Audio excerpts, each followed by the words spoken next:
This is the Business of Leadership Series Minute with your host, the best-selling author of Don't Buy a Duck and founder of MarketingStrategyHero.com, Derek Champagne. I'm excited about our guest today, Swish Goswami. He's built a multi-hyphenate career, 22 years old. He's already a serial entrepreneur for a long time.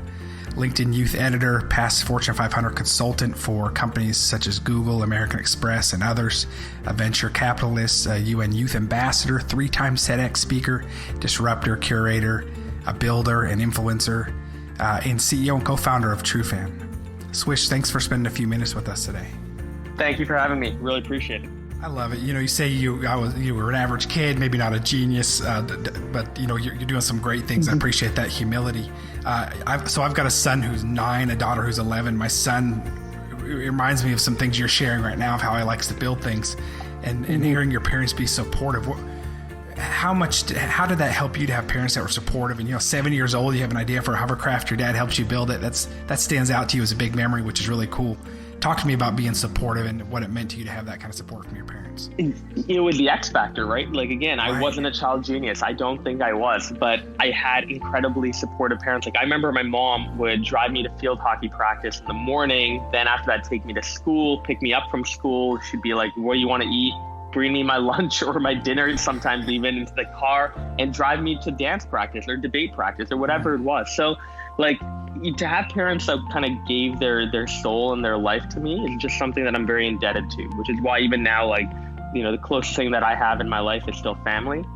It'll never beat my friends. It'll never beat my business partners, whatever it is. Just, the bloodlines that I developed growing up and the way that they supported me is something I'll never forget.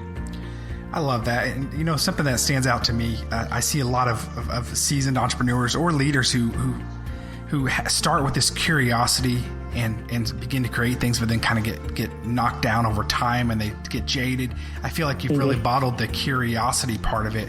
And how does that work for you? How do you stay focused? How do you stay motivated? What is it? What's the secret sauce for you? Yeah, I think in terms of being motivated, it's just to kind of put yourself in an uncomfortable situation. And I think you have no choice but to be motivated when you do that. I dropped out of university after second year and moved to arguably the most expensive city in the world, New York. I did a summer internship at a VC there and then decided to stay there because my roommate and I had this great idea called Dunk. And we built this media network of a bunch of Instagram, Snapchat, and Twitter accounts, kind of my first deep look into influencer marketing and social media. And I operated that business with him. But again, my mom was like, you can take 1 year off and then you're going right back to school if this doesn't work out. So I kind of got this 1 year ultimatum to make sure that I can make this work, that I could be independent, make my own money, live in my own city, pay my own bills. And so that kind of pushed me a lot to figure out, all right, how am I going to make this work? How am I going to be happy? How am I going to be economical and not be an idiot with my money?